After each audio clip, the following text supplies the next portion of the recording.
everybody. So, Sea of Thieves have just released their news update. So, let's give my thoughts and feelings on it. Have a little watch. Hello and welcome to a very special episode of Sea of Thieves News. We've got terrifying treats headed to the Pirate Emporium and an update from Drew Stevens on hit registration, sword combat and more. And it's extra special because we're on the cusp of a new season.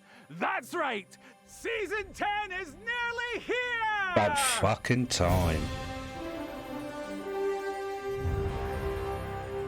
Season 10 of Sea of Thieves starts next week on October 19th, and there's plenty to get stuck into.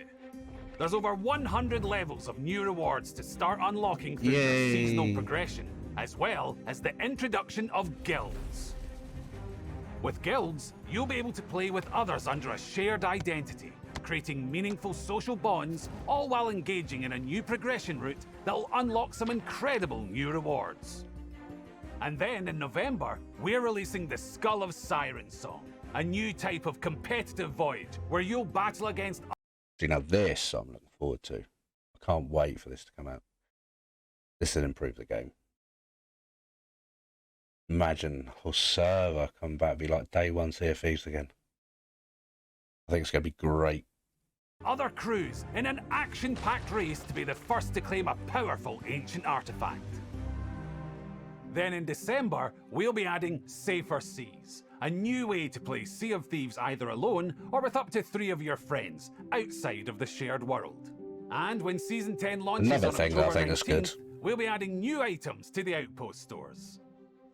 With the Gold Leaf ship set and weapons, you can show that your passion for shiny things doesn't just end with buried treasure. It may cost a pretty penny, but then style doesn't come cheap. And with the start of a new season, we've got an exciting selection of new items with the optional Season 10 Plunder Pass. With the Stormfish Chasers Collector's ship set, you'll have everything you need to battle the elements and navigate the roughest of seas. With its striking details, other crews will know there's a storm brewing when they see this ship on the horizon. Now let's go over to Drew for new information about some exciting updates coming to the game. You know, this I'm looking forward to.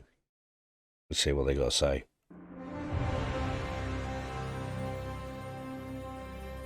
Hey everyone, I wanted to give a bit of an update today across a range of hot topic issues that focus around the core game health of Sea of Thieves. We've got to start off, if we talk about hot topic issues, with our old favourite, hit registration. I'm not going to talk about... Yeah, it was about time they sort of sorted that out. I mean, I've never suffered with hit reg. Hit regs. Oh, killed another one. Nice.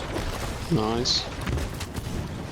I got hit regged about how complicated hit registration is as a thing to go and fix. Instead, I'm going to focus on what we're doing and why you should be excited about it. So we've had a Stripe team invested in hit registration as a space for about 6 months. That team has been working on a range of small improvements that together we feel should make a meaningful improvement to the experience of hit registration out in retail. We've been gaining confidence slowly but surely using insiders as we've built that set of changes up. And actually, as part of our August and September's updates, we've released some of those improvements behind the scenes out into retail. The best wins that we've seen in this space are encounters between players that are at long range, so think players that are 20 plus meters apart. We are reaching a point more generally now where 9 out of 10 shots that you fire that hit on the client also now hit on the server. 9 out of 10. Still not great, is it? There's probably an improvement, but I expect better. There's been some great work from the team so far, but we continue to invest in this space. Ultimately, we don't feel like we're done yet. If we consider that 1 in 10 shots that you fire still doesn't hit and land and give you that satisfaction, it's not good enough. So we're going to be continuing to invest in hit reg and assessing what we can go do to improve the experience. Well, I'm not going to hold my breath because I might die. But Hopefully they sort it out. further. So next up, let's talk about cheating.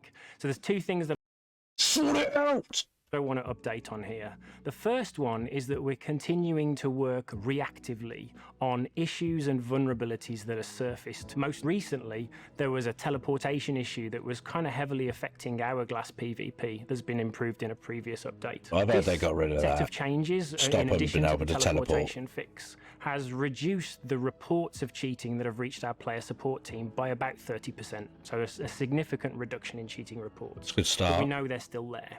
We know that the cheating space is an arms race between us as developers and the cheat developers. So while we continue to work reactively in this space, we are also now investing in integrating an industry-leading anti-cheat solution into Sea of Thieves. We intend to cut cheating off at its roots. Good. We're not in a place where we're going to share more of the details or the specifics or when this implementation is coming, because we don't want to show our hand to potentially nefarious groups that could use it to their advantage. Well, that makes sense. Obviously, they don't want to say this is how we're doing it, and then the cheaters can counteract that and just, you know, override it, and then then they ain't sorted nothing out, have they? But we will share more on this when we're ready. We are committed to improving the experience for players in this space. So we've talked hit reg, we've talked cheating. Let's talk about player combat. Most notably, let's talk about sword play. Get rid of them. So Season 10 introduces a range of fixes and improvements to sword combat, with the goal of improving the smoothness and flow of sword combat, making sure that attacking and defending is a consistent experience for all. In Season 10, attackers that land the first hit in a sword combat encounter will now retain the combat advantage to be able to finish their combo. This is going to force defenders that take that first hit to begin to think about defending, about blocking, about moving to move out strikes. We feel confident that with this change, this should smooth out the experience of sword play and make it much more clear who has the advantage in. Personally, this doesn't affect me, obviously, because I'm always double gunning. So I fucking hate them. They got too much range on them. I think the stun on the sword is so OP, it's ridiculous. In the encounter. So we've talked about attacking, let's talk about defending. As part of Season 10, the blocking experience in sword combat is now much more consistent and much more reliable. Defenders that are holding up a block should be able to feel confident that an attacker attacking from anywhere in front of them, or even right in front, or even inside them, will be able to consistently defend from that attack. Across sword combat more generally, this update also improves the general consistency of feedback when hitting players with your sword at the maximum range of the sword. Which is already too Previously, far. you might get feedback that indicated that you'd hit, whereas the player on their side were too far out of range and didn't receive the feedback. As part of this update, this should be much more consistent. If you see that player flinch, they will have taken damage. So from sword play to gun play. Now, this is a controversial one. Okay. Season 10 is going to remove the benefit that some players gained when equipping two ranged weapons, when they used a technique to switch between those weapons and fire two shots faster than intended. With the next Quick update, switching then. players might find that they can still cancel that animation, but the important Right. thing is that the time between firing those shots will be consistent with the regular shoot, switch, shoot approach. So basically, they've taken out quick switching, which I think sucks because I don't know, it was like a skill gap as such. I think, you know, it took me quite a while to learn to do that, and you're going to take it out and fuck it over for me. Players actually who try to quick switch in the old technique may actually find that it takes longer to get off that second shot. We appreciate that Right. changing something that has become muscle memory for a lot of players is a challenge. But we feel confident that this levels the playing field for all players that are using two ranged weapons as a weapon loadout, not just those who have mastered the technique. We're steadfast in resolving this issue. So as part of this section, I've talked So less skilled players will be at an even playing field now. So all the time that I've put into it is going to count for nothing because less skilled players are, if their aim's is just as good as, they kill me just as much as I kill them. Brilliant.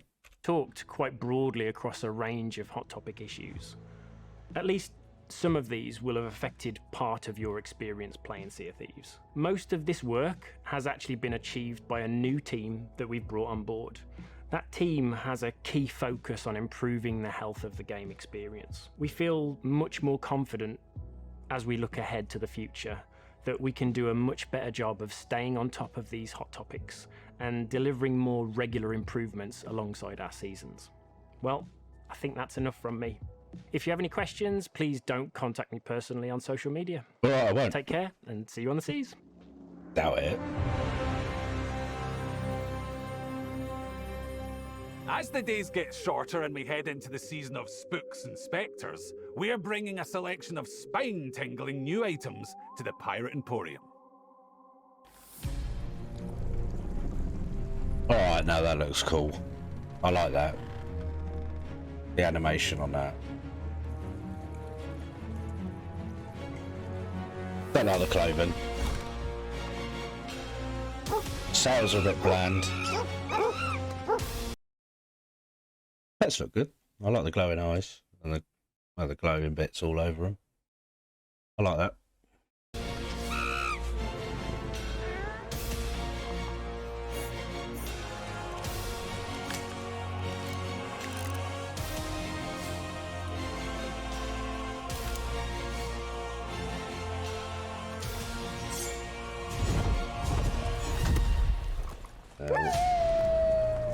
I think the outfit and the guns are a bit meh. I do like the figurehead though. These devilish delights will be available in the Pirate Emporium when Season 10 launches on October 19. And over on the Rare Store, we've got a spectacular selection of new merchandise to celebrate the annual Festival of Fear. We've had... Well, I think that's pretty much it. I think they're going the right way about what they're doing with the game. I think it's taken them long enough. Yeah, but they've made promises in the past and not delivered. So again, I'm not going to hold my breath, or I might die.